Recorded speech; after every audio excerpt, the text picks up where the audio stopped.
میرے واجب الاحترام معزز حاضرین،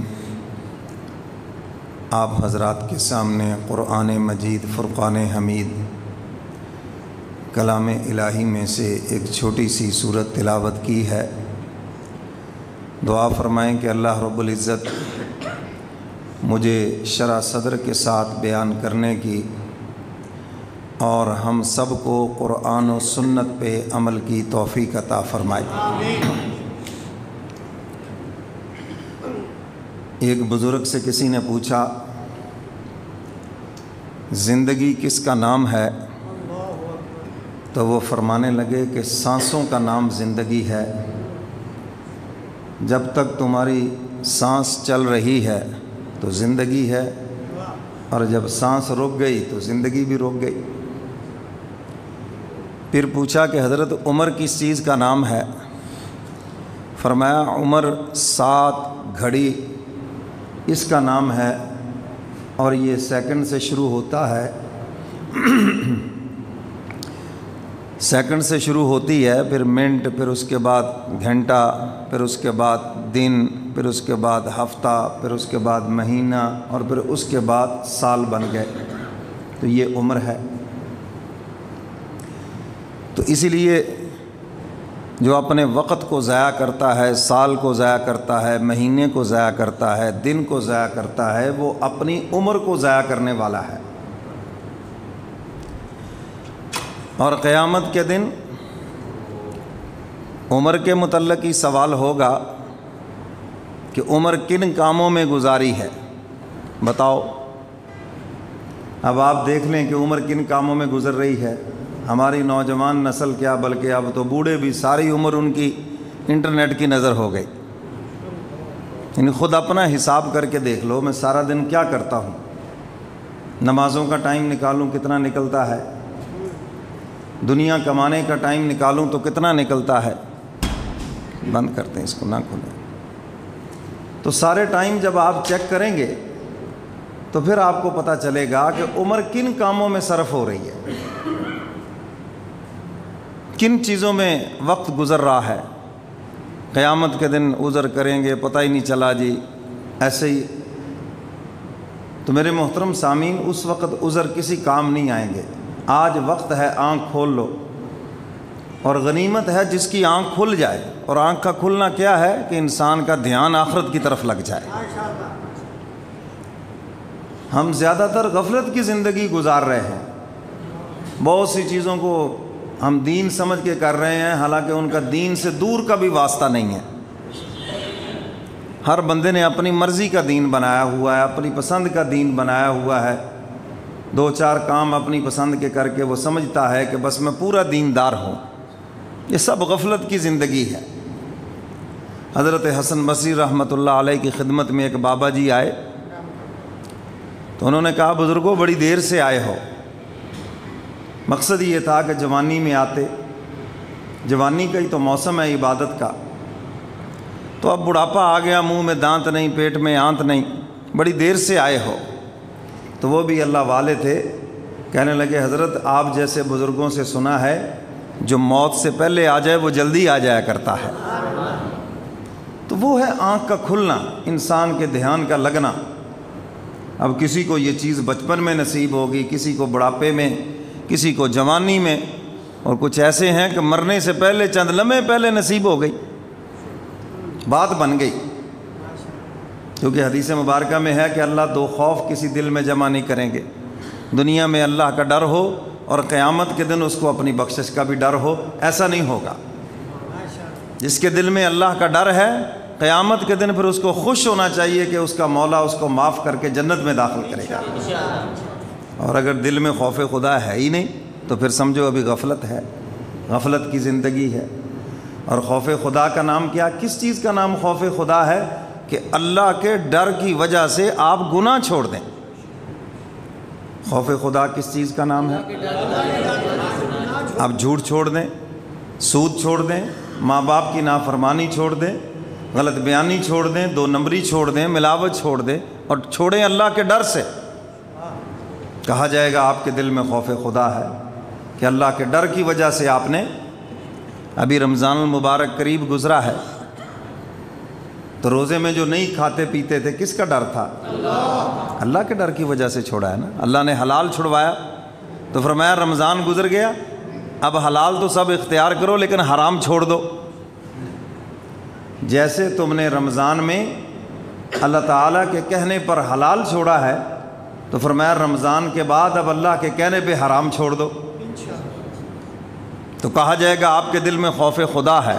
باقی کمیاں کوتاہیاں غلطیاں انسانوں سے ہوتی ہیں، کہیں غلطی ہو گئی معافی مانگ لی، کہیں پھر ہو گئی، لیکن آپ اندر سے کوشش کر رہے ہیں کہ میں گناہ چھوڑ دوں، تو آپ کا نام اللہ تعالیٰ کا ڈر جن کے دلوں میں ہے اس لسٹ میں درج ہو جائے گا۔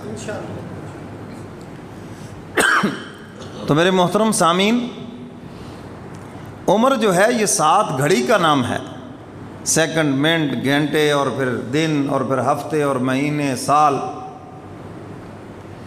اور ایک روایت میں ہے کہ مسلمان کی تو عمر ہے ہی 1 دن کی۔ پھر آپ نے اس کی وضاحت فرمائی، فرمایا دیکھو جو کل کا دن گزر گیا وہ تو تمہارے ہاتھ نہیں آئے گا۔ آپ ذرا ادھر پیچھے چلے جائیں، آپ کو دیکھ کر مجھے بھی کھانسی ہونے لگی ہے۔ آپ میرا اثر لے نہ لیں، میں آپ کا لے لیتا ہوں جلدی سے۔ تو مسلمان کی عمر 1 دن کی، فرمایا جو کل گزر گیا یہ تمہارے ہاتھ نہیں آئے گا، زور لگا لو جو مرضی کر لو، جو کل کی ڈیٹ ہے یہ تمہاری زندگی میں کبھی نہیں آ سکتی۔ اور فرمایا جو آئندہ کل آنے والا ہے وہ میرے اور آپ کے بس میں ہی نہیں ہے۔ پتہ نہیں ہم نے کل دیکھنا ہے، یہ کل سے پہلے جا کے قبر دیکھنی ہے؟ کیوں جی، پتہ ہے کسی کو؟ کوئی دے سکتا ہے گارنٹی؟ کوئی گارنٹی نہیں ہے۔ حضور علیہ الصلاۃ والسلام صحابہ کے مجمع میں تشریف فرما تھے، پوچھا میرے صحابہ موت کے بارے میں تمہارا کیا یقین ہے؟ اب ہر ایک نے اپنی رائے کے مطابق جواب عرض کیا۔ کسی نے کہا اللہ کے محبوب ابھی جوانی ہے، مجھے لگتا ہے کوئی 20 کے سال تو زندہ رہ لوں گا۔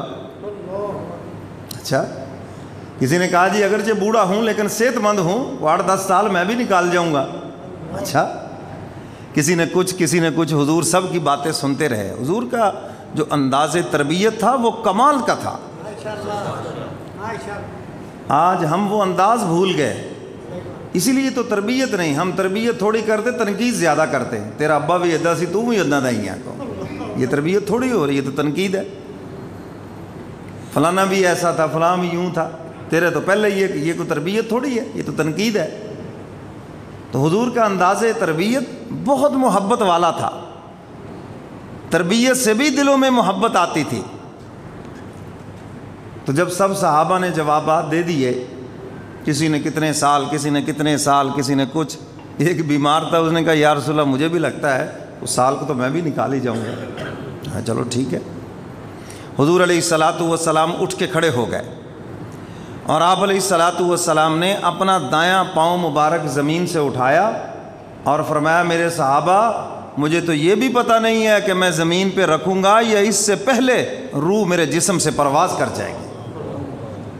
سال مہینے تو بڑی دور کی باتیں ہیں، مجھے تو اگلے لمحے کا بھی پتہ نہیں ہے کہ کیا ہونے والا ہے۔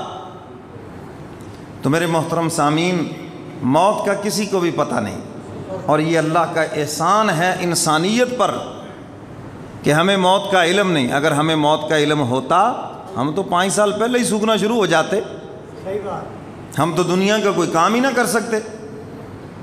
لیکن یہاں پر آگاہ اپنی موت سے کوئی بشر نہیں، سامان 100 برس کا اور پل کی خبر نہیں۔ پلان ہمارے اتنے لمبے، پروگرام اتنے لمبے، لیکن پتہ نہیں ہے کہ اگلی گھڑی ہم نے دیکھنی ہے، یہ قبر کا مہمان بننا ہے۔ تو میرے محترم سامعین، فرمایا مسلمان کی عمر تو 1 دن ہے، گزشتہ کل آپ کے ہاتھ سے نکل گیا، آنے والا آپ کے ہاتھ میں نہیں، تو دن تو پھر آج کا ہی بچا، آج کا دن جس میں میں اور آپ زندہ ہیں، فرمایا یہی تمہاری زندگی ہے، اور اسی کو ٹھیک کر لو، تمہارا گزشتہ کل بھی ٹھیک ہو جائے گا اور آئندہ کل بھی ٹھیک ہو جائے گا۔ گزشتہ کیسے ٹھیک ہوگا؟ معافی مانگ لو، توبہ کر لو، سب معاف ہو گیا، پچھلا ٹھیک ہو گیا۔ اور آئندہ کیسے ٹھیک ہوگا؟ فرمایا اللہ سے وعدہ کر لو، پوری کوشش کروں گا تیرے حکموں پہ چلنے کی، تیرے نبی کے طریقے پہ چلنے کی، میں تمہارا مستقبل بھی ٹھیک ہو گیا۔ اور آج کا دن بھی ٹھیک ہو گیا۔ تو میرے محترم سامعین، وہ ایک بزرگ جا رہے تھے نا بازار میں، ایک آدمی برف بیچ رہا تھا۔ پہلے برف سائیکلوں پہ گلیوں میں بیچتے تھے، آواز لگا رہا ہے برف۔ مریدوں سے پوچھا بھی یہ کیا بیچ رہا ہے؟ انہوں نے کہا حضرت یہ جمع ہوا پانی برف بیچ رہا ہے۔ اچھا۔ فرمایا اگر کل تک اس کی برف نہ بکے تو پھر کیا ہوگا؟ یہ بڑا نقصان ہوگا، سارا پانی بن جائے گا اور اس کا اصل مال بھی چلا گیا اور اس کا پروفٹ سب ضائع ہو جائے گا۔ فرمایا یہی حال ہمارا بھی ہے، اگر تم نے اس زندگی کو کام کا نہ بنایا سب خسارہ ہو جائے گا۔ اور جس کا ترجمہ خواجہ عزیز الحسن مجذوب رحمۃ اللہ علیہ نے کیا اپنے اشعار میں، ہو رہی ہے عمر مثل برف کم، ہو رہی ہے عمر مثل برف کم، چپکے رفتہ رفتہ دم بدم۔ آہستہ آہستہ برف کی طرح ہماری عمر پگھل رہی ہے، چپکے رفتہ رفتہ دم بدم۔ پتہ ہی نہیں چلا کسی کے 30 سال گزر گئے، 20 گزر گئے، 50 گزر گئے، 60 گزر گئے، 70 سال گزر گئے، پتہ ہی نہیں چلا۔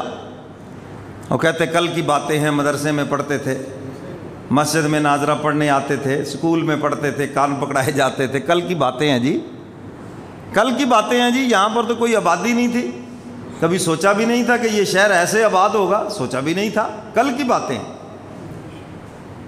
ہم تو 60 70 100 سال والے یہ بات کر رہے ہیں۔ حضرت نوح علیہ الصلاۃ والسلام جن کی عمر 1350 سال تھی اور 950 سال انہوں نے تبلیغ کی، 950 سال تبلیغ کی ہے، 9.5 صدیاں۔ جب خدا کے دربار میں پیش ہوئے تو پوچھا اے میرے پیغمبر کیسے پایا عمر کو؟ الہ العالمین اتنی لمبی عمر، مجھے تو ایسے لگا جیسے ایک دروازے سے اندر داخل ہوا اور دوسرے دروازے سے باہر نکل آیا۔ تو میرے محترم سامعین پیچھے نظر دوڑائیں، آپ کو ایسے ہی لگے گا یہ 50 سال ایسی کل کی بات ہے۔ قرآن پاک میں اصحاب کہف کا واقعہ موجود ہے۔ قرآن بتا رہا ہے کہ 325 سال وہ غار میں سوئے رہے۔ سورہ کہف میں ان کا تذکرہ موجود ہے۔ تو وہ یہی کہہ رہے ہیں ہم تو بس وہ 1 دن سوئے ہیں، کوئی کہتا ہے 1.5 دن سوئے ہیں، کوئی کہتا ہے، جبکہ قرآن بتا رہا ہے کہ 350 سال سوئے رہے، اتنا لمبا عرصہ۔ تو میرے محترم سامعین یہ عمر بڑی تیزی سے گزر رہی، بڑی تیزی سے گزر رہے۔ اگر انسان یوں ہی غفلت میں رہا، آنکھ نہ کھلی، قبر میں جا کے کھلی تو پھر کیا کھلی، پھر تو وقت ہی گزر گیا، وقت ہی بیت گیا۔ اور شیطان نے ہر ایک کو چکر دے رکھا ہے۔ نوجوان کو کہتا ہے بڑی لمبی عمر ہے، کوئی بات نہیں، کھاؤ پیو کھیلو کودو، دیکھا جائے گا ابھی۔ بوڑھے سے کہتا ہے تو ابھی صحت مند ہے، کوئی نہیں، بیمار ہوگا، لاچار ہوگا، چارپائی پہ اللہ توبہ ہی کرنی، اور کرنا بھی تو نے کیا ہے۔ یعنی ان چکروں میں ڈال کر وہ انسان کو غفلت میں ڈالتا ہے، ابھی بڑی لمبی عمر ہے، بڑا ٹائم پڑا ہے۔ بڑوں کو انہی چکروں میں ڈالا اور وہ بیچارے بغیر توبہ کے مر گئے۔ میں نے آپ سے یہ کئی مرتبہ یہ بات عرض کی ہے کہ مجھے جب بھی کسی جنازے میں شامل ہوتا ہوں پتہ چلتا ہے یہ نمازی نہیں تھا، دیندار نہیں تھا، حضور کی سنت بھی چہرے پر نہیں ہے، بڑا دلی دکھ ہوتا ہے۔ کاش اس کی آنکھ کھل جاتی، کاش اللہ تعالیٰ نے احسان کیا، یہ مسلمانوں کے گھروں میں پیدا ہوا، کاش اس کی آنکھ کھل جاتی، اس غفلت سے نکل کر یہ اللہ اس کے رسول کا فرما بردار بن کر جاتا۔ یہ بے دین تھا، دیندار بن کے جاتا، بے نمازی تھا، نمازی بن کے جاتا۔ ظاہری شکل و صورت بے دینوں والی، اللہ کے نبی کے دشمنوں والی صورت بنا کے گیا، کاش یہ محبوب کی شکل جیسی اپنی شکل بنا کے جاتا۔ یا رب تیرے محبوب کی شباہت لے کے آیا ہوں، حقیقت تو اس کو کر دے، میں تو صورت لے کے آیا ہوں۔ کاش اس کی آنکھ کھل جاتی، کسی مسجد میں جمعہ پڑھتا ہے، دل و جان سے کسی عالم دین کی گفتگو سنتا، شاید اس کی آنکھ کھل جاتی۔ تو میرے محترم سامعین، یہ خدا کا فضل و کرم ہے، اس کی مہربانی ہے کہ مرنے سے پہلے اس کی آنکھ کھل جائے اور وہ غفلت کی زندگی چھوڑ دے، اس کو اپنے مرنے کا احساس ہو جائے کہ مجھے اپنے پروردگار کے دربار میں جانا ہے اور جا کر مجھے کیا جواب دینا ہے۔ تو میرے محترم سامعین، جس طرح برف بیچنے والے کی برف نہ بکے اور وہ سب پانی بن جائے تو بیکار ہو گیا، بالکل اسی طرح انسان جس نے مولا کو نہ پایا، اللہ کو راضی کر کے نہ گیا، غفلت کی زندگی یہاں سے گزار کے چلا گیا، سب سے خسارے میں ہے وہ، بالکل خسارے میں ہے وہ، اور بہت دکھ ہوگا، افسوس ہوگا۔ حدیث مبارکہ میں آتا ہے میدان محشر میں جہنمی اتنا روئیں گے کہ ندیاں بہہ جائیں گی، ندیاں، مگر بیکار ہے رونا۔ آج تمہارے رونے کی قیمت ہے، قدر و منزلت ہے، آج تو تمہارے ایک ایک آنسو کی قیمت ہے۔ حدیث مبارکہ میں آتا ہے جس کا مفہوم فرمایا، اگر اللہ کے خوف سے یا اللہ کی محبت سے کسی کی آنکھ میں آنسو نمودار ہو جائے، چہرے پر بھی نہ گرے، اللہ اس پر بھی بخشش کا فیصلہ فرمائے گا۔ حشر بپا ہوگا، حق تعالیٰ فرمائیں گے تیرا ایک ایسا عمل جس کا صرف مجھے پتا ہے، تیرے فرشتوں کو بھی نہیں پتا، کرامن کاتبین کو بھی علم نہیں ہے۔ امید لگے گی کون سا عمل ہے، کیونکہ بظاہر اس کے اعمال کو اچھے نہیں ہوں گے، پکڑا ہوا ہوگا۔ پھر حق تعالیٰ فرمائیں گے ایک دن تیری آنکھ میں ایک آنسو نمودار ہوا تھا میرے خوف سے، میرے ڈر سے، کیا جواب دوں گا اپنے پروردگار کو؟ ابھی حق تعالیٰ فرما رہے ہوں گے، یہ آنکھوں کے بال بول پڑیں گے، صدقت یا رب العالمین، رب العالمین آپ سچ فرما رہے ہیں۔ تو فرمایا یہ جو اتنا سا خوف بھی تھا، میں نے اس پر تیری بخشش کا فیصلہ کر دیا۔ آج تو انسان تیرے ایک ایک آنسو کی قیمت ہے، افسوس کہ تو روئے گا اس دن جس دن قیمت کوئی نہیں۔ آج قیمت ہے، آج رونا نہیں آتا، آج تو نماز جنازہ کے اوپر دانت نکال رہے ہوتے ہیں، جنازہ پڑھنے آئے ہیں، اور اللہ کے نبی نے فرمایا اللہ سے دعا کیا کرو کہ اللہ کسی کو بدبخت نہ بنائے۔ صحابہ اکرام نے عرض کیا اللہ کے محبوب بدبخت کون ہے؟ فرمایا جو عبرت کی جگہ سے عبرت نہ پکڑے۔ جنازہ سامنے پڑا ہے، چاہیے تھا کہ اس سے عبرت پکڑتے ہیں، یہ ہمارا دوست تھا، رشتہ دار تھا، بھائی تھا، ملنے والا تھا، پڑوسی تھا، دیکھو یہ دنیا چھوڑ کے چلا گیا، ہم نے بھی جانا ہے، چاہیے تو تھا عبرت پکڑتے۔ بس تھوڑا سا آئیں گے، منہ بسور کرو، پیچھے آ کے جناب کوئی سیاست چھیڑ کے کھڑا ہے، کوئی دانت نکال رہا ہے، کوئی تماشا کر رہا ہے، کوئی دنیا کی باتیں کر رہا ہے، کوئی شرم و حیا ہی نہیں بالکل۔ اس قدر غفلت یہ ہے جن کے متعلق حق تعالیٰ فرماتے ختم اللہ علی قلوبہم، جب میں دلوں پہ مہر لگا دیتا ہوں نا، پھر واعظ و نصیحت کوئی چیز ان پہ اثر نہیں کرتی۔ یہ ہیں وہ لوگ جو خدا کی پکڑ کے اندر ہیں، جن پہ کوئی واعظ و نصیحت اثر نہیں، جن کے اوپر کوئی مقام عبرت اثر نہیں کرتا۔ روڈ پہ جا رہے ہیں، ایکسیڈنٹ ہوا، سامنے بندے کی لاش کا کیما بنا پڑا ہے، کچھ بھی نہیں، بس ذرا توبہ توبہ کریں گے، چلو وہ گئے، اللہ اللہ خیر صلی اللہ ہے۔ کبھی نہیں کوئی ایسا ہوا کہ کوئی کہے کہ آج کے بعد بھائی نماز نہیں چھوڑیں گے، کہیں میری بھی ایسے موت آ سکتی ہے، آج کے بعد کوئی الٹا کام نہیں کریں گے، میرا بھی تو پیغام آنے والا ہے۔ یہ ہے عبرت کی جگہ سے عبرت پکڑنا، یہ چک چک کر کے چلے جانا کوئی عبرت تھوڑی ہے، یہ تو انسان کسی جانور کے لیے بھی کر دیتا ہے، کوئی جانور گاڑی کے نیچے آ جائے تو وہاں بھی چک چک کر دیتا ہے، چلو یار اس کو ذبح کر لیا جاتا، کسی کے کام آتا، یہ ہوتا وہ ہوتا، تو یہ کیا ہوا، یہ کوئی افسوس تھوڑی ہے۔ تو اصل تو یہ ہے کہ انسان اس غفلت سے نکل جائے، چوٹ لگے اس کے دل پر اور بدل جائے اس کی زندگی، پھر ہے مزہ۔ اور اگر وہی غفلتیں ہیں، وہی کچھ ہیں، تو پھر نہیں، بھی ابھی تک غفلت کی زندگی ہے، غفلت کی زندگی۔ تو میرے محترم سامعین، ہم سب یہاں تاجر بن کر آئے ہیں، تاجر بن کر، اور تاجروں کی 3 قسمیں ہیں۔ ایک تاجر وہ ہے جو اپنا مال بھی بچا لے اور نفع بھی کما لے، یہ کامیاب تاجر ہے۔ 1 لاکھ سے کسی نے بزنس شروع کیا، سال کے بعد اس کے پاس 2 لاکھ ہو گئے، آپ کہیں گے جی بڑا سمجھدار بچہ ہے جی، بہت اچھا تاجر ہے، لاکھ سے کام شروع کیا تھا، گھر کے اخراجات بھی اس نے پورے کر لیے اور لاکھ اور بھی کما لیا، یہ ہے کامیاب تاجر۔ اور دوسرے نمبر پر فرمایا نالائق نہ کھٹو، سال کے بعد 0 پرافٹ بھی کوئی نہیں، اور جو پیسے تھے وہ بھی کھا گیا، بات جی مہنگائی ہوگی جی، خرچے تھے بس جی ہم کھا گئے، تو آپ کیا کہیں گے؟ ایوارڈ دیں گے اس کو؟ نالائق آدمی۔ جب تمہیں نظر آ رہا تھا میرا ہاتھ پاؤں پیچھے جا رہا ہے تو اس وقت آنکھ کھولنی تھی، سال کے بعد تو نے بتا دیا جی وہ تو قرضہ بھی چڑھ گیا سر پر۔ تو فرمایا یہ فلاح ناکام تاجر۔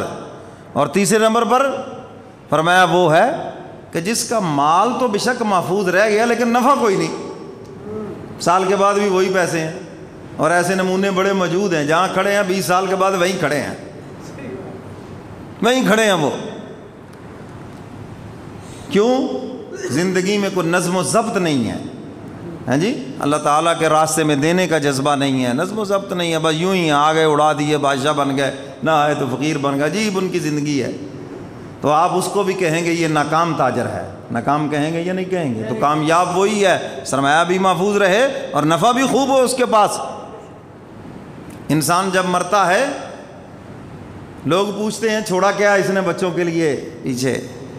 اگر پتہ چلے جی بینک بیلنس بھی ہے، دکان بھی ہے، گھر بھی، اچھا ماشاءاللہ، چلو کوئی بات نہیں، جانا تو سب نہیں ہے، کم از کم بچوں کے لیے کچھ چھوڑ گیا، آپ کیا کہتے ہیں؟ ٹھیک ہے نا جی۔ حدیث مبارکہ میں آتا ہے لوگ یہاں کا پوچھتے ہیں اور ملائکہ اگلے جہان کا پوچھتے ہیں کہ اس نے وہاں کیا بھیجا ہے۔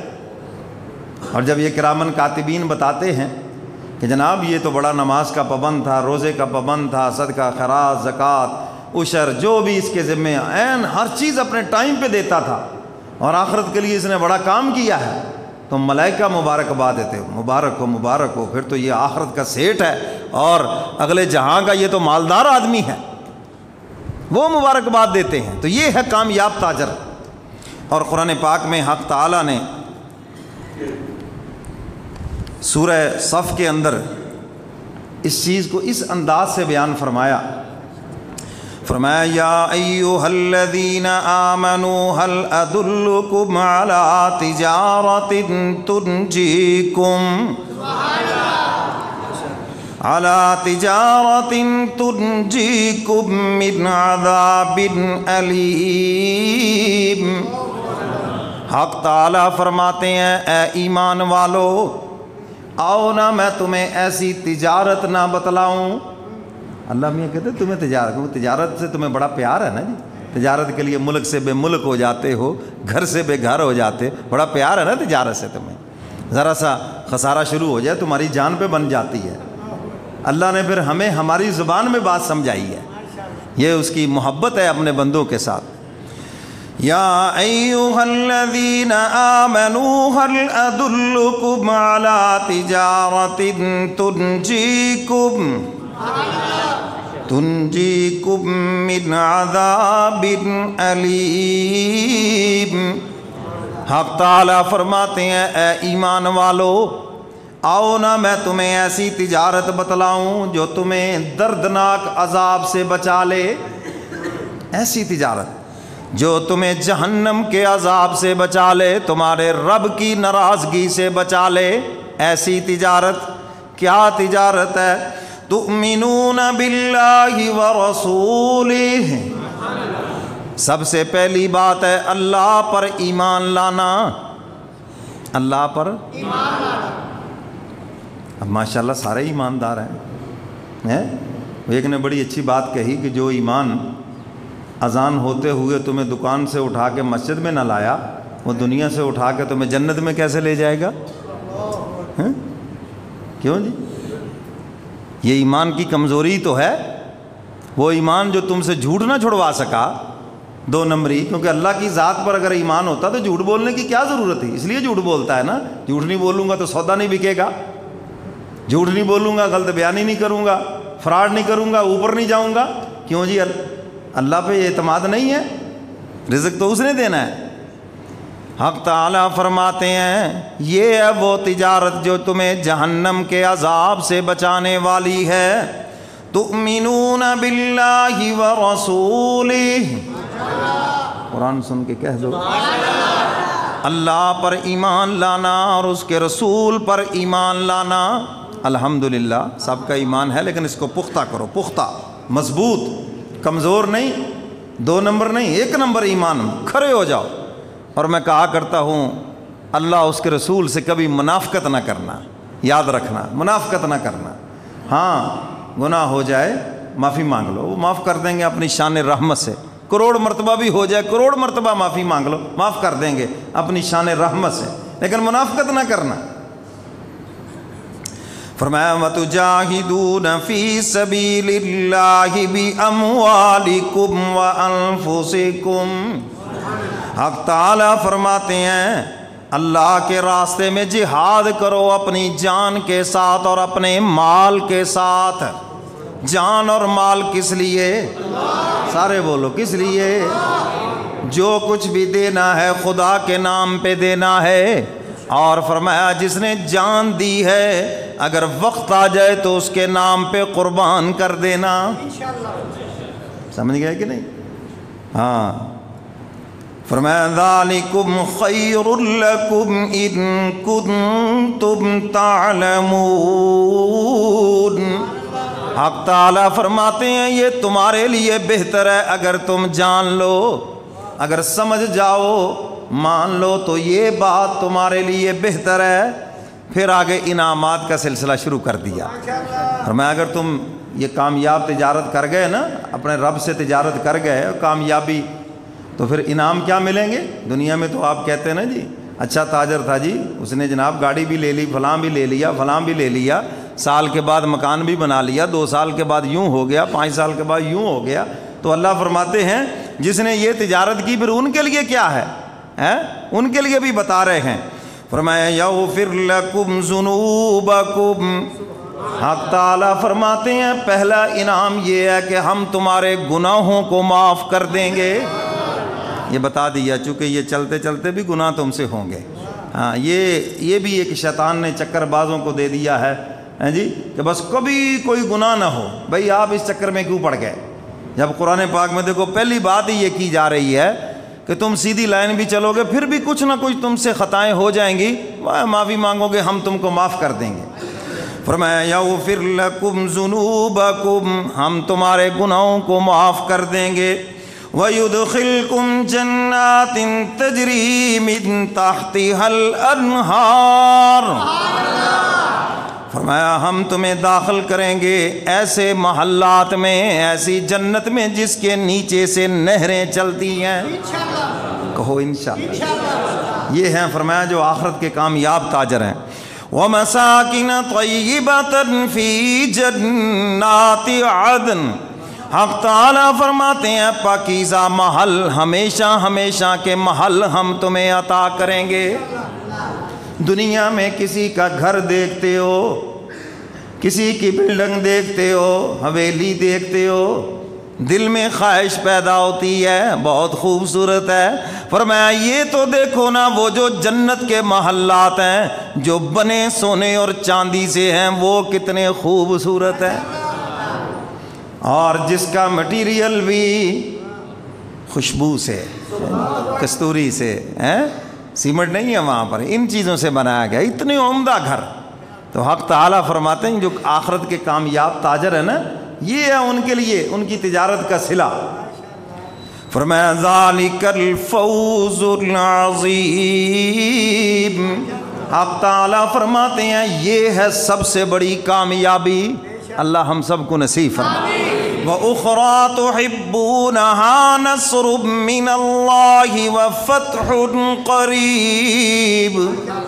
حق تعالیٰ فرماتے ہیں دنیا کے اندر بھی جو تم پسند کرتے ہو وہ بھی عطا کریں گے، اور اللہ کی مدد بھی تمہارے ساتھ ہوگی، اور ہمیشہ کے لیے اسلام اور مسلمان غالب رہے گا.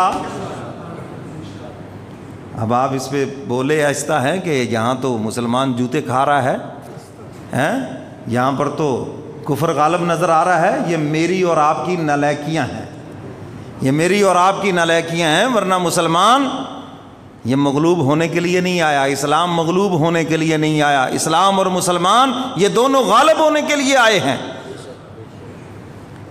میرے دادا پیر حضرت مفتی محمد شفیع صاحب رحمۃ اللہ علیہ فرمایا کرتے تھے، فرمایا اگر جہاز نچلی پرواز میں جا رہا ہو نا، ایک دیہاتی جو کبھی جہاز میں بیٹھا بھی نہیں وہ بھی کہے گا کہ اس میں کوئی فالٹ ہے، کوئی وجہ ہے جس کی وجہ سے اس کی پرواز نیچے ہے، مکانوں کے قریب سے گزر رہا ہے، ورنہ جہاز کا کیا کام ہے نیچے سے پرواز کرنا؟ اس کی پرواز تو 30,000 کلومیٹر 15,000 کلومیٹر اوپر بلند ہے۔ یہ جو نیچے نیچے پرواز کر رہا ہے تو کوئی فالٹ ہے۔ فرمایا ایک وہ آدمی جو جہاز میں بیٹھا نہیں اور اس کو دیکھا نہیں، بیٹھا ہی نہیں اس کے اندر، سمجھتا ہی نہیں کچھ بھی، وہ بھی جانتا ہے کہ اس میں کوئی فالٹ ہے۔ تو فرمایا اسلام اور مسلمان تو غالب ہونے کے لیے آئے تھے، اگر یہ کہیں جگہ پہ مغلوب نظر آ رہے ہیں تو سمجھ لو مسلمانوں میں فالٹ ہے، کوئی ہمارے اندر فالٹ ہے کوئی۔ آج فلسطین کا مسئلہ پوری امت مسلمہ کے سامنے ہے، اور دعائیں کیا مانگ رہے ہیں؟ یا اللہ ہم میں کوئی بھیج دے، اپنا سلیبی بھیج دے، کوئی فلاں بھیج دے، کوئی حضرت عمر فاروق جیسا بھیج دے، ہاں جی کوئی مجاہد بھیج دے، کوئی محمد بن قاسم بھیج دے۔ تو بھائی یہ جو 1.5 ارب ہیں دنیا کے اندر، ان میں کوئی مجاہد نہیں ہے، یہ کیا چیز ہے بھائی؟ دعائیں مانگ رہے ہیں یا اللہ ادھر سے ابابیل بھیج دے۔ جہاں اللہ نے ابابیل بھیجی وجہ کیا تھی؟ وہاں اکیلے عبد المطلب تھے اور تھا ہی کوئی نہیں، اور انہوں نے کہا میں تو ان اونٹوں کا مالک ہوں، یہ میرے سپرد کریں، اور وہ جو اللہ کا گھر ہے اللہ جانے، اور وہ اپنے گھر کی خود ہی حفاظت کرے گا، اور تو کوئی ہے نہیں۔ تو اللہ نے فرمایا ٹھیک ہے، انسانوں سے حفاظت نہیں ہوتی، ہم اپنی اور مخلوق سے کروا لیں گے۔ یہ جو 1.5 ارب مسلمان ہے ان کو کیا تکلیف ہے؟ یہ کچھ نہیں کر سکتے، یہ تو سارے مل کر اسرائیل کے اندر پیشاب بھی کر دے تو وہ غوطے کھا کے مر جائے سارا اسرائیل۔ ہے کتنا سا تو ہے، لیکن کوئی غیرت تو ہو اپنے اندر۔ ہماری غیرت کا تو یہ عالم ہے، چلو سرحدوں کی پابندیاں ہیں، ہم جا نہیں سکتے، لڑ نہیں سکتے، ہم تو کوک اور پیپسی بھی نہیں چھوڑ سکتے، ہم تو ان کی مصنوعات بھی نہیں چھوڑ سکتے۔ کل قیامت کے دن کیا منہ دکھاؤ گے؟ وہ بڑھیا لائن میں لگی ہوئی ہے یوسف علیہ السلام کو خریدنے کے لیے، اور 2 کلو کاٹن ہے کپڑے میں باندھی ہوئی۔ انہوں نے کہا دماغ خراب تیرا ہو گیا، یہاں تو بڑے بڑے بادشاہ کھڑے ہیں، بڑے بڑے سرمایہ دار کھڑے ہیں، یہاں تو بڑے بڑے نوٹوں والے کھڑے ہیں۔ انہوں نے کہا مجھے بھی پتا ہے نہ یوسف خریدا جائے گا نہ میں خرید سکتی ہوں، لیکن کم از کم قیامت کے دن یوسف کے خریداروں میں میرا نام تو آئے گا نا۔ کون تھا وہ میرے پیاروں کا خریدار؟ کون تھا میرے پیارے کے پیچھے کھڑا ہونے والا؟ نام تو آئے گا نا میرا۔ چلو شروع میں نہ صحیح، بیچ میں نہ، آخر میں بھی کھڑی ہوں گی۔ ہم نے تو کبھی یہ بھی نہیں سوچا کہ کم از کم فلسطین سے، ان کے بچوں سے محبت کرنے والوں میں ہمارا نام ہی آ جائے۔ تو مجھے اس کا تھوڑی فائدہ ہے ہم اسرائیلی مصنوعات چھوڑ دیں اور اس کے مقابلے میں جو اپنی پاکستانی مصنوعات، میں کہتا ہوں گھٹیا بھی ہیں برداشت کر لیں، غیرت بھی تو آخر کوئی چیز ہے، حمیت بھی تو آخر کوئی چیز ہے انسان کے اندر۔ ہم یہاں پچھلے دنوں ایک ہوٹل پہ کھانا کھا رہے تھے تو اس نے پانی لا کر ان کا رکھا، میں اس خاتون کو بڑا، میرے دل میں اس کے لیے دعائیں نکلیں، اس نے ایسے اٹھا کے زور سے ماری ویٹر کے منہ میں۔ شرم نہیں آتی؟ وہ ہمارے بچوں کو قتل کر رہے اور تم انہی کے ساتھ تجارت کر رہے ہو؟ تم ہمیں مٹی ملا پانی ملا دو، ہمیں پلا دو، ہمیں وہ برداشت ہے، لیکن جو فلسطین کے بچوں کے قاتل ہیں ہمیں ان کی کوئی مصنوعات بھی قابل قبول نہیں ہے۔ تو میرے محترم سامعین، کوئی ایمانی جذبہ بھی تو کوئی چیز ہے؟ ہم تو پتہ نہیں کہاں سے کہاں تک نکل گئے۔ تو اللہ فرماتے ہیں فاتح تم رہو گے، لیکن یاد رکھنا ان کنتم مؤمنین، اگر ایمان والے ہو تم، لیکن اگر کھوٹے سکے ہو تو اللہ کی مدد منافقوں کے ساتھ نہیں، اللہ کی مدد ایمان والوں کے ساتھ ہے۔ سلطان صلاح الدین ایوبی جس نے فتح کیا بیت المقدس کو، آج دعائیں تو ہم مانگتے ہیں کہ یا اللہ کو بھیج دے، تو اللہ آخر ہم سے بھی تو پوچھتے ہیں بھئی یہ جو 1.5 ارب ہے یہ کیا ہے، یہ کیا چیز ہے؟ تو میرے محترم سامعین، میں نے یہ عرض کیا کہ چلیے ہم جا کے لڑ نہیں سکتے، سرحدی پابندیاں ہیں، کم از کم ان کی مصنوعات کا بائیکاٹ تو کر سکتے ہیں، ان کے لیے دعا تو کر سکتے ہیں، لیکن آپ دیکھ لیں ان کی مصنوعات کھلے عام بک رہی ہیں، حالانکہ امت مسلم